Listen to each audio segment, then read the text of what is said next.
사람이 태어나는 순간부터 찾아오는 것이 뭐냐? 물론 기쁨도 있지만 문제투성입니다. 물론 어릴 때는 아무것도 모른 채 그냥 살아갑니다. 그러나 나이가 한 살씩 먹어가면서 성장하면서 조금씩 철이 들면서 던지는 질문들이 있습니다. 차원이 좀 높은 질문일 수도 있기는 합니다만은 도대체 나는 누구인가? 내가 해야 할 일은 무엇인가? 나는 어떤 삶을 살아야 될 것인가? 그리고 내 인생은 누가 책임을 져줄 것인가? 왜 이런 고생하면서 살아야 하는가? 살다가 죽으면 어떻게 되지? 죽은 후에는 어디로 가나? 죽으면 모든 것이 끝인가? 이런 등등의 인생의 근본적인 질문부터 시작해서 청소년 시절에 하는 질문이 다르고 청년 시절에 하는 질문이 다르고 장년 시절에 질문하는 것과 노년 시절에 질문하는 것이 다릅니다. 그러나 질문이 없는 분은 한 사람도 없습니다. 우리 학생들의 경우 한번 잠깐 생각해 봅시다. 아마 이런 생각을 갖고 있는 학생들이 꽤나 있을 줄 압니다. 공부 꼭 해야 하나? 학원 안 가면 안 되나요? 공부 안 하면 안 되나요? 대학을 꼭 가야 합니까? 대학을 간다면 전공을 뭘로 하지? 그 외에도 많은 질문들이 있을 겁니다만은 부모님들에게 그 고백을 실제적으로 토로하지 않아서 그렇지 대부분의 우리 학생들은 이런 질문을 갖고 있습니다. 청년들은 조금 차원이 높아집니다. 내가 들어갈 직장은 어디 있나? 어떤 직장에 들어가야 되나? 앞으로 내가 무엇을 하면서 살아야 되지? 그러면서 최근에는 결혼을 꼭 해야 합니까? 결혼하면 아이를 꼭 낳아야 됩니까? 돈을 벌면 가장 먼저 해야 할 일이 뭘까? 차를 살까? 집을 살까? 아니면 돈이 생길 때마다 다 써버릴까? 아니면 여행이나 다니면서 맛있는 음식이나 사 먹고 즐겁게 지내다가 죽으면 안 되나? 이런 질문들을 합니다. 그러면서도 믿음을 갖지 않는 우리 기독교 신앙을 갖지 않는 청년들의 경우에는 근본적인 질문을 하지요. 종교는 꼭 필요한가? 종교를 선택한다면 어떤 종교를 선택할 것인가? 하는 등의 질문을 합니다. 중년이 되면 심각한 질문을 제기합니다. 내가 이래 살아도 되나? 지금까지 살아온 내 삶은 누구를 위해서 살았나? 지금 나는 어디로 가지? 나는 지금 어디로 가고 있나? 거기다가 잘 가고 있는지 잘못 가고 있는지를 판단이 서지 않습니다. 노후 준비는 뭘로 하지? 등등의 질문들을 하죠. 우리 노년이 되면 어르신들 질문, 내가 얼마나 더 살 수 있을까? 살면 앞으로 몇 년이나 더 살까? 안 아프고 살 수는 없을까? 내가 어디에 묻히지? 화장해서 뿌리라고 할까? 묻어 달라고 할까? 묘지를 준비해 놓을까? 내가 입을 수의를 준비해 놓고 갈까? 내가 가진 재산 많지는 않지만 이 재산 어떻게 처리하고 갈까? 등등의 질문들을 하면서 살고 있습니다. 여기다가 여자는 여자대로 남자는 남자대로 하는 질문들이 각기 있을 수 있습니다. 여러분들이 지금 질문을 던지면서 답을 찾고 있다면 그 답이 어디에 있을까? 여러분들이 던지는 질문의 해답을 제대로 찾고 있는지요? 해답도 제대로 찾지 못한 채 방황하며 이리 갈까 저리 갈까 어디로 가서 찾을까 하고 늘 헤매고 계시는 분은 없는지요? 그런데 대부분의 사람들이 질문은 수없이 던지면서 그 해답이 어디에 있는가를 몰라서 방황하는 사람들이 의외로 많습니다. 모든 문제가 해결되었느냐는 겁니다. 아니면 아직도 해답을 찾지 못한 채 찾아다니고 있는 그런 문제들은 얼마나 갖고 계시는지.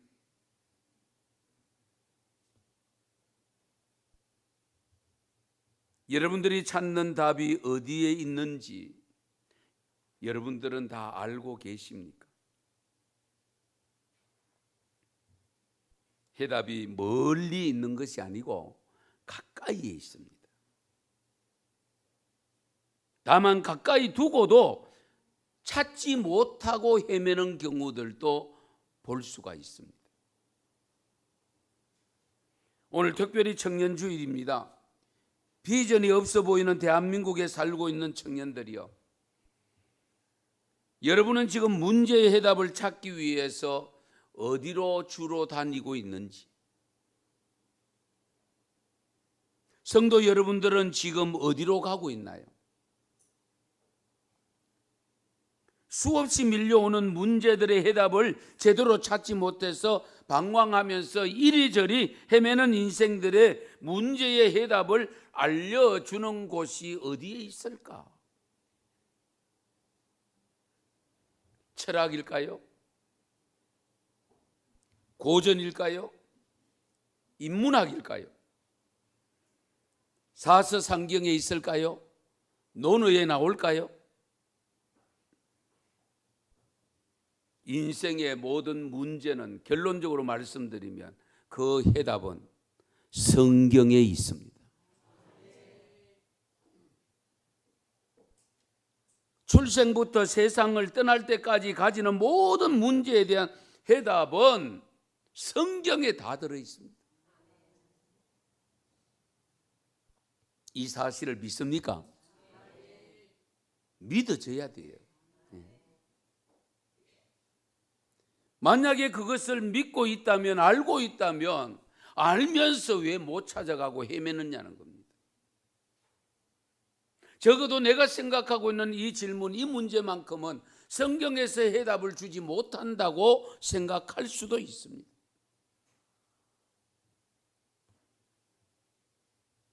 여러분, 지난 한 주간 살아오면서 주로 어떤 질문을 던지면서 살아오셨습니까?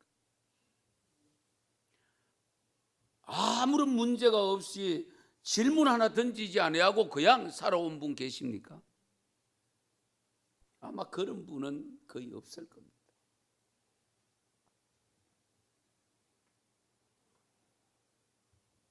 시간 관계상 많이 말씀을 찾아보지는 못합니다만은 시편 19편 7절에서 9절 말씀을 우리 한번 같이 읽도록 하겠습니다. 같이 읽습니다.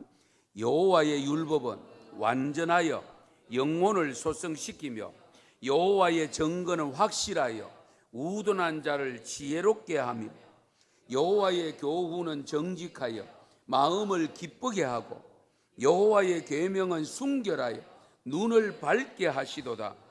여호와를 경외하는 도는 정결하여 영원까지 이르고 여호와의 법도 진실하여 다 의로우니. 아멘. 하나님의 말씀이, 성경은 죽은 영혼을 살립니다. 우둔한 자를 지혜롭게 한다고 했습니다. 우리의 마음을 기쁘게 한다고 했습니다. 그리고 우리의 영적 눈을 밝게 해서 세상을 바로 볼 줄 아는 안목을 가지게 만든다고 일러주고 있습니다. 뿐만 아닙니다. 우리가 잘 아는 말씀, 우리 신약의 말씀 디모데후서 3장 16절 17절 같이 한번 읽겠습니다. 모든 성경은 하나님의 감동으로 된 것으로 교훈과 책망과 바르게 함과 의로 교육하기에 유익하니 이는 하나님의 사람으로 온전하게 하며 모든 선한 일을 행할 능력을 갖추게 하려 함이라. 아멘. 잘 모르는 것 가르쳐 준다고 했습니다. 잘못된 것 책망하셔서 바르게 고쳐주신다고 말씀합니다. 그리고 하나님의 자녀답게 살아갈 방향을 잡아준다고 일러주고 있습니다. 선한 일을 행할 능력을 길러준대요. 이것이 어떻게 가능한가? 예수님께서 직접 말씀합니다. 요한복음 5장 39절에 보면 너희가 성경에서 영생을 얻는 줄 생각하고 성경을 연구하거니와 이 성경이 곧 내게 대하여 증거하는 것이니라. 성경의 중심 테마가 뭐냐? 예수님이라는 겁니다. 그러니까 예수님만 제대로 발견해서 알고 믿게 되어지면 우리 인생의 근본적인 문제, 가장 큰 문제가 뭡니까? 죽음의 문제 아닙니까? 죽음 이후의 문제입니다. 그 문제가 해결된다 그 말씀입니다.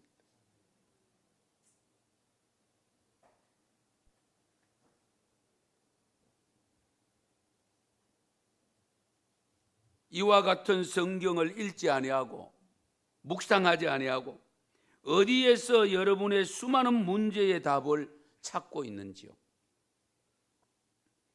그래서 이 모든 문제의 해답을 갖고 있는 하나님의 말씀이 성경에 대해서 어떻게 해야 하는지를 시편 19편 10절에서 해답을 주십니다. 우리가 이 말씀도 잘 압니다. 같이 한번 읽겠습니다. 금, 곧 많은 순금보다 더 사모할 것이며 꿀과 송이꿀보다 더 달도다. 아멘. 어떻게 사모하라고요?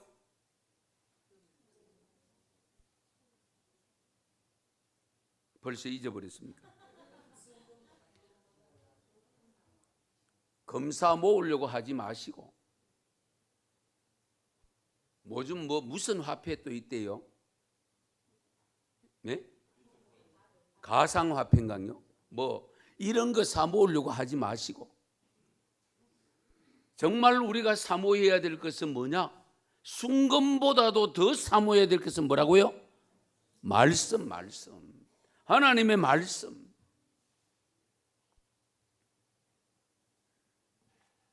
그래서 이 하나님의 말씀이 어떤 능력을 가지고 있는가? 오늘 읽은 말씀에서 예수님께서 제자들을 두고 산상에서 가르쳐 주신 산상수훈에서 말씀하고 있는 말씀입니다.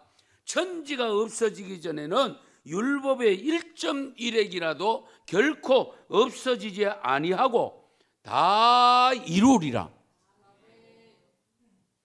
정황무오한 말씀이다 그 말입니다.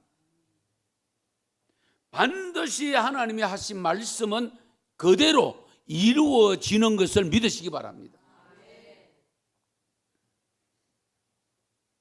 1.1핵도 없어지지 않는다고 했습니다. 그러므로 우리는 항상 우리의 갈 길, 우리가 나아갈 길을 말씀에서 찾아야 되고 나아가는 과정 속에 생기는 모든 문제의 해답을 어디에서 찾아야 되느냐? 성경에서 찾아야 됩니다. 물론 인간이 살아가면서 추구하는 많은 경험과 지식을 가지고 있습니다. 그러나 궁극적인 문제의 해답은 다른 데서 찾을 수가 없어요. 오로지 성경에만 해답이 있습니다. 그러므로 우리 성도님들 말씀은 찾지 아니하고 말씀에서 문제를 해결하려고 하지 아니하고 무당을 찾아가거나 철학관을 찾아가거나 엉뚱한 데 찾아가서 묻고 앉아 있으면 우리 하나님이 얼마나 실망하시겠어요.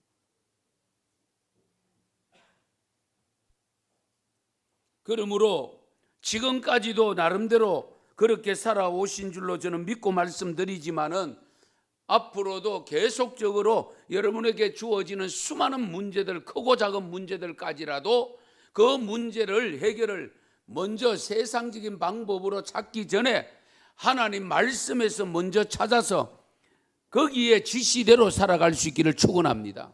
그러면 다른 문제는 하나님께서 해결해 주세요.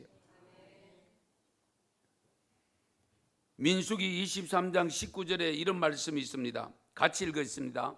하나님은 사람이 아니시니 거짓말을 하지 않으시고 인생이 아니시니 후회가 없으시도다. 어찌 그 말씀하신 바를 행하지 않으시며 하신 말씀을 실행하지 않으시랴. 아멘.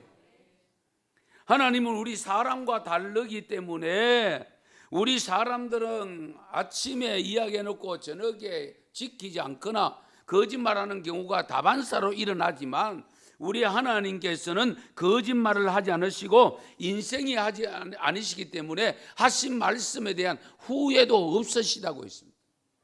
그대로 지켜주신다. 할렐루야. 저도 말씀대로 다 못 살아요.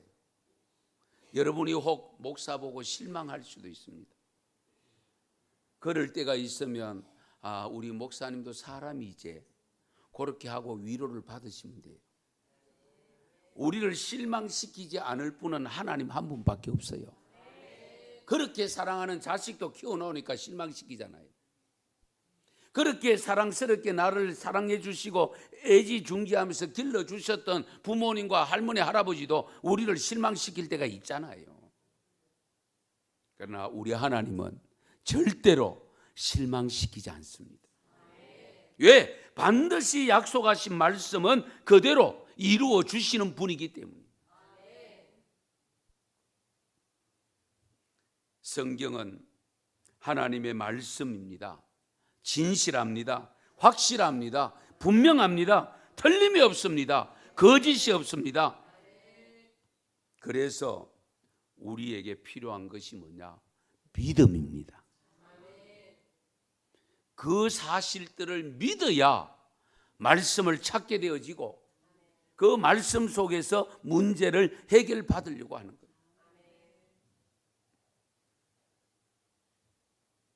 그래서 예수님께서는 말씀이 육신이 되어 이 땅에 오셨기 때문에 내가 생명의 떡이라고 일러주셨습니다.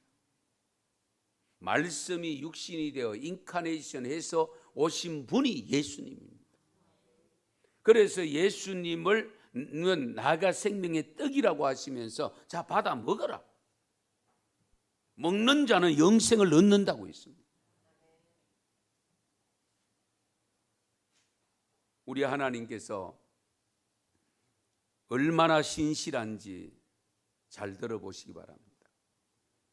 우리 하나님은 이스라엘 백성들이 자꾸만 하나님 곁을 떠나고 하나님의 말씀인 율법을 떠날 때에 선지자들을 통해서 경고하고 돌아오게 하시고 이제 그런 반복된 모습으로 살았습니다.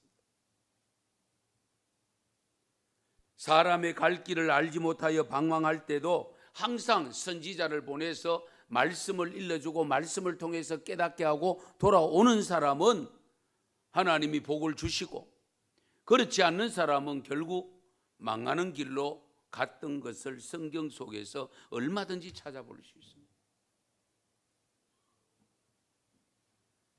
그러므로 성경은요 결코 교양 서적이 아닙니다. 신화 같은 이야기책이 아닙니다. 성경은 그냥 하나의 종교의 경전에 불과한 불경이나 코란이나 이런 책과 다릅니다. 이 성경은 살아계시는 하나님의 말씀입니다. 생명의 말씀이죠. 그 속에 인생의 모든 질문에 대한 해답이 다 들어가 있습니다. 다만 미련하고 믿음 없는 우리가 제대로 깨닫지 못할 뿐이지 그 안에 해답이 다 있음을 믿으시기 바랍니다. 여러분이 문제를 안고 이불 덮어서고 전전긍긍할 것이 아니고 문제가 있을 때마다 생길 때마다 성경을 펴고 읽으시고 묵상하세요. 그 안에서 반드시 해답이 주어집니다. 매튜 마울이라는 사람이 있었는데요. 어느 날 몸이 아파서 불편해서 몸져 누워 있으면서 아들이 곁에서 간호할 때에 아들에게 성경을 좀 읽어달라고 합니다. 그래서 아들이 성경을 시편을 펴서 읽어드리다가 시편 8편을 읽게 되는데 8편 8절에 있는 말씀을 읽게 됩니다. 그 말씀이 어떤 말씀이냐? 공중의 새와 바다의 물고기와 바닷길에 다니는 것이니이다. 뭐 여기 특별한 거 있습니까? 그런데 아들 보고 잠깐 한 번 더 읽어달라고. 그 한 번 더 읽어드릴 때에 이 아버지가 이 매튜 마우리가 뭐라고 말을 하는 거 하니까 하나님이 바다에 길이 있다고 하셨으니 틀림없을 거야. 그 길 찾으러 가야지. 왜냐하면 새와 바다의 물고기와 바닷길에 다니는 것이니라. 바닷길. 바다에 길이 있다? 그러면 찾아야지. 그리고 그 병상에서 나와서 일어난 후에 이 말씀 붙잡고 바다의 길을 찾아다니기 시작합니다. 몇 년 만에 해류를 그 해도에 기입할 수가 있었는데요. 현대해양학의 최초 교과서가 된 The Physical Geography of the Sea, 발음이 좀 명확하지 않더라도 이해하시기 바랍니다. 네. The Physical Geography of the Sea, 뭐냐면 바다의 물리적 지리학이다, 이런 의미를 가진 책인데요. 1855년에 이 책이 발표되면서 해양학의 아버지라는 칭호를 듣게 됩니다. 이것이 어떻게 가능했습니까? 성경에 기록된 말씀을 거기에 필히 꽂히면서 그것이 말씀은 정확무오하니까 하나님이 말씀하신 것은 분명히 말씀 확실하니까 진실하니까 그 말씀 붙잡고 결국은 해류를 전 해도에 넣을 수 있었고요. 그 다음에는 대서양에도 이와 같은 해류를 다 발견해서 만들므로 인해서 유럽과 미국이 해적 케이블을 깔 수 있는 자료가 되었다는 사실. 우리가 이런 것을 들으면 뭐 특별한 사람이니까 그렇겠죠, 뭐 목사님. 또 이렇게 치부하고 대수롭지 않게 여기는 경우들이 나는데, 이럴 때에 여러분들이 경각심을 가지고 정말 말씀 속에 들어가서 내게 주시는 필이 꽂히는 말씀을 받아서 그 말씀 가지고 묵상하면 하나님께서 나의 길을 열어주시고 문제를 해결해 주십니다.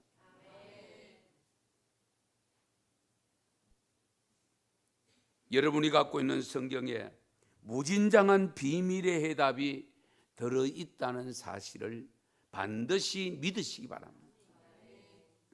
그래서 예수님은 오늘 본문 5장 19절에 이렇게 말씀합니다. 그러므로 누구든지 이 계명 중에 지극히 작은 것 하나라도 버리고 또 그같이 사람을 가르치는 자는 천국에서 지극히 작다 일컬음을 받을 것이요, 누구든지 이를 행하며 가르치는 자는 천국에서 크다 일컬음을 받으리라. 저도 천국에서 크다 일컬음을 받으려고 하여튼 말씀을 할 수만 있으면 많이 가르치려고 최선을 다해서 감당하고 있습니다. 여러분들이 따라오시든지 안 따라오시든지 그건 여러분의 책임이고요. 저는 가르치는 자로, 이걸 전달해야 될 자로 저는 마땅히 전달하고 또 해야 될 수밖에 없어요. 성도 여러분, 혹시 이스라엘이 세계 최대의 산유국인 사우디아라비아 다음으로 석유 매장량이 많다는 걸 알고 계십니까? 잘 들으세요. 하나님께서 이스라엘 자손을 적과 꿀이 흐르는 가나안 땅으로 인도하여 드린 것이 3,500년 전입니다. 이스라엘이 우상을 숭배하고 하나님의 아들을 죽이고 복음을 배척한 결과 주 70년에 망해서 1948년 독립하는 그 순간까지 세계에 흩어진 백성으로 살아왔습니다. 완전히 그 땅은 황무지로 변했습니다. 그런데 하나님이 아브라함과 이삭과 야곱을 통해서 약속하신 그 땅을 뭐라고 표현했습니까? 젖과 꿀이 흐르는 땅. 여러분 성지순례를 가보신 분은 아시겠습니다마는 저는 한 2번쯤 가봤는데요, 아무리 생각해도 그 땅을 젖과 꿀이 흐르는 땅이라고 볼 수가 없습니다. 특히 유대 광야에 가면요, 나무 한 폭이 잘 없습니다. 그런 땅에 무엇이 젖과 꿀이 흐르는 땅이냐? 하나님께서 누누이 강조한 것이 뭡니까? 아브라함을 불러 세우실 때도 내가 지시할 땅으로 가라. 그 땅은 젖과 꿀이 흐르는 땅이다. 가자마자 얼마 안 돼가지고 기근이 찾아와가지고 애굽으로 내려가기까지 한 그 땅이잖아요.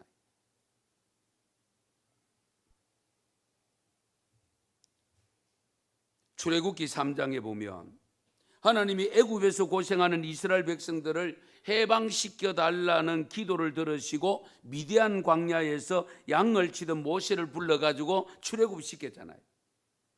그리고 그렇게 출애굽시켰을 때에 이 애굽의 바로에게 보내면서 모세를 향하여 주신 말씀이 출애굽기 3장 8절입니다. 같이 한번 읽겠습니다.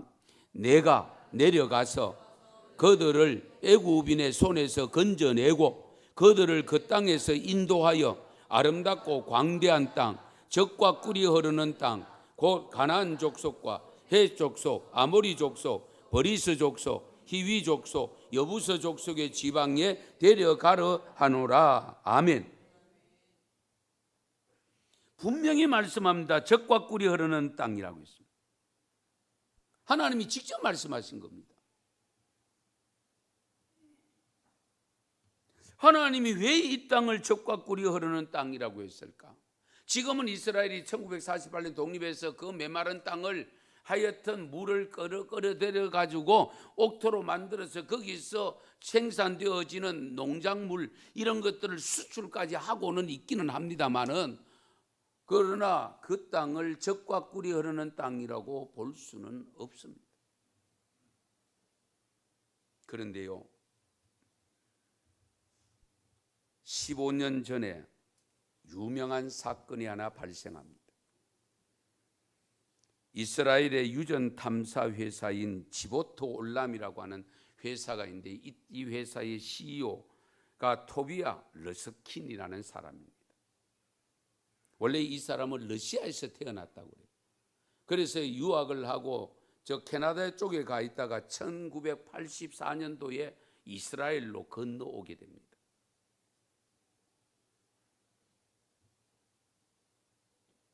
그때에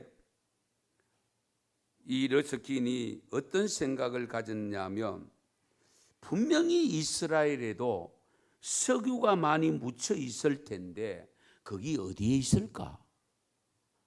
이 생각을 가졌다. 왜? 하나님께서 젖과 꿀이 흐르는 땅이라고 했으니까.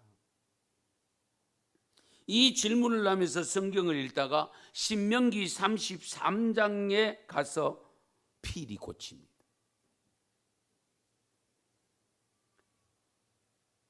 모세는 가나안 땅에 들어가기 전에, 여러분 잘 아시는 대로 신명기서 알죠?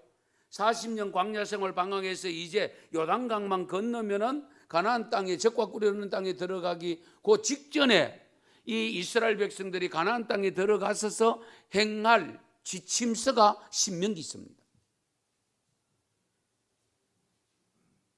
그 신명기서 33장 18절 19절을 읽게 됩니다. 같이 읽겠습니다. 서불론에 대하여는 일러서되 서불론이여 너는 나감을 기뻐하라. 이사가리여 너는 장막에 있음을 즐거워하라.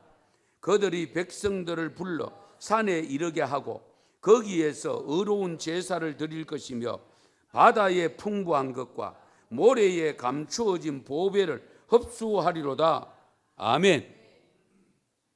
이 르스키는 어디다가 필이 꽂혔냐면 바다에 풍부한 것이 뭘까? 그리고 모래에 감추어진 보배가 뭘까? 바다에 풍부한 것은 가스다. 천연가스. 모래 속에 매장되어 있는 보배는 오일이다. 이거는 기름이다. 이 생각을 가지고 다시 읽을 때에 신명기 33장 24절을 읽게 됩니다. 24절 같이 읽습니다. 아셀에 대하여는 일러서되 아셀은 아들들 중에 더 복을 받으며 그의 형제에게 기쁨이 되며 그의 발이 기름에 잠길지로다. 아멘. 여기 기름은 오일입니다.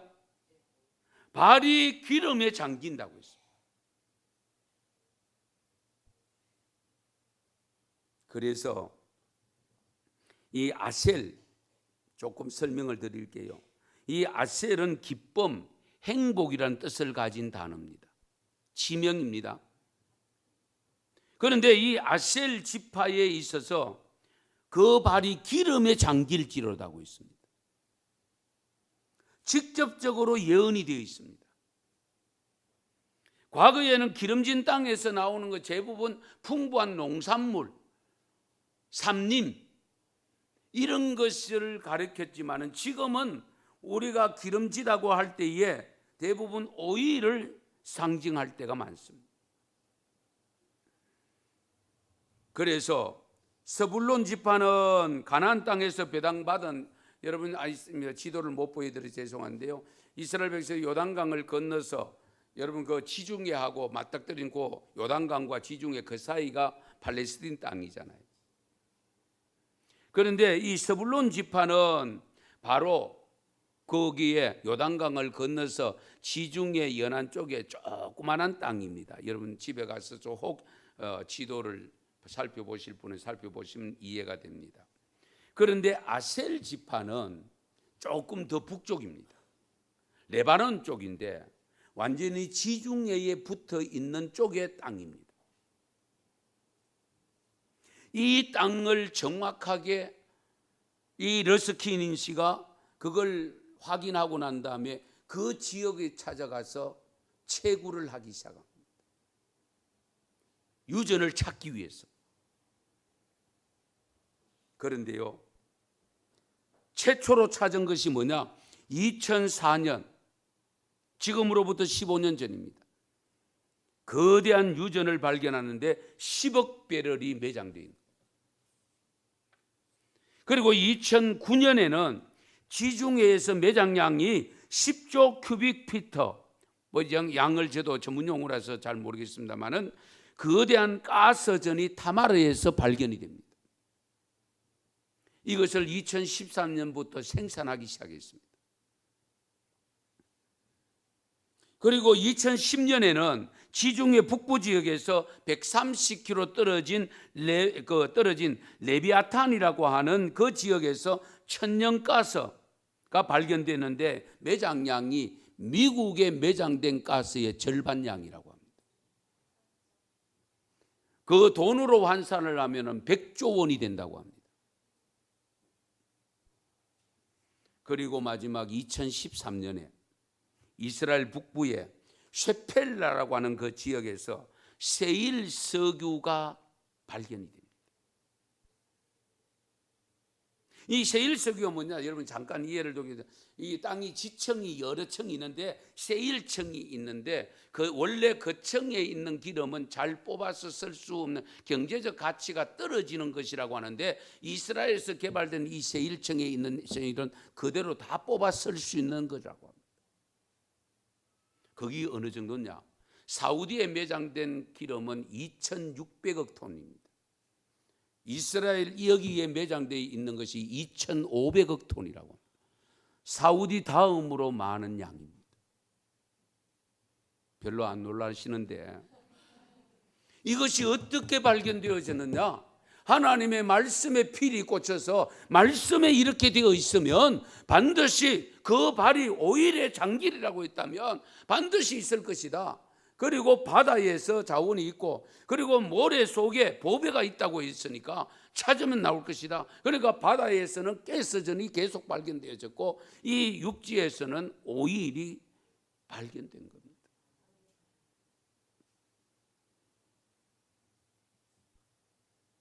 유대 광야를 보면 젖과 꿀이 흐르는 땅으로 보기엔 정말 난감한 땅입니다만 그럼에도 불구하고 이스라엘은 전 세계가 부러워할 땅이 결국 되고 말았습니다.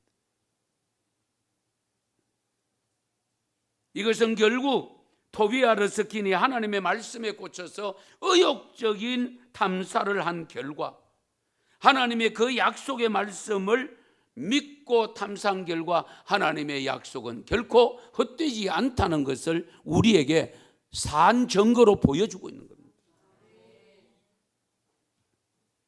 하나님을 경외하고 하나님의 말씀대로 순종하는 자들에게는 분명히 복을 주신다고 약속하신 것을 믿고 이슬람 국가들의 석유를 내다보고 그들을 끌어들일 것이 아니라 이스라엘과 좋은 관계를 가지고 하나님을 잘 경외하는 이 민족이 되어져서 하나님이 황폐한 땅, 폐허가 된 땅을 젖과 꿀이 흐르는 땅으로 만들어 주실 것을 기억하면서 하나님 말씀 중심으로 살아가야 될 민족이 바로 저와 여러분이 살고 있는 대한민국입니다.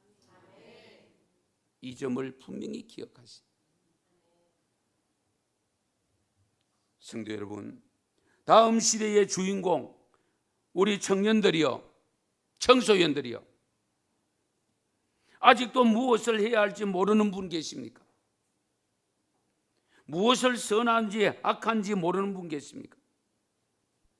무엇이 하나님의 뜻이고 하나님의 뜻이 아닌지를 분별하지 못하고 계십니까? 여러분이 갖고 있는 온갖 문제들을 풀지 못해서 안타까운 마음으로 불안하게 사시는 분 계십니까? 실망감이 찾아오고 혹시 절망하고 싶은 그런 마음을 갖고 있다면 오늘 이 시간 이후로 말씀을 펼치시고 말씀을 읽으시고 말씀을 묵상하십시오. 왜? 그 속에 해답이 있습니다. 그래서 보나르라고 하는 목사님이 쓴 성경 예찬시 소개하고 말씀을 마치겠습니다. 내가 피곤할 때에 성경이 나의 침대가 되고 내가 어둠 속에 있을 때에 성경이 나의 빛이 되고 내가 굶주릴 때에 성경이 나의 떡이 되고 내가 무서울 때에 나의 갑옷이 되고 내가 병들었을 때에 성경이 나를 고치는 양약이 되며 내가 적적할 때에는 성경에서 많은 친구를 찾는다. 만일 내가 일하려면 성경이 나의 기구요 놀 때에는 성경이 나의 즐거운 풍류로다. 만일 내가 무식하면 성경이 나의 학교요 만일 내가 빠지게 되면 성경이 나의 굳은 땅이로다. 만일 내가 추우면 성경이 나의 열이 되고 만일 내가 떠오르면 성경은 나의 날개로다. 성경은 나의 지도자, 의복, 피난처, 꽃동산, 샘물, 신선한 공기로다. 성도 여러분, 문제 없는 사람 아무도 없습니다. 그러나 그 문제 사람 붙잡고 해결하려고 발부둥 치지 마시고 반드시 주의 말씀으로 들어가 말씀 속에 길이 있고 말씀 속에 해답이 있음을 믿고 말씀 중심으로 주님이 주시는 응답을 받아 승리하는 삶이 될 수 있기를 축원합니다. 축복합니다.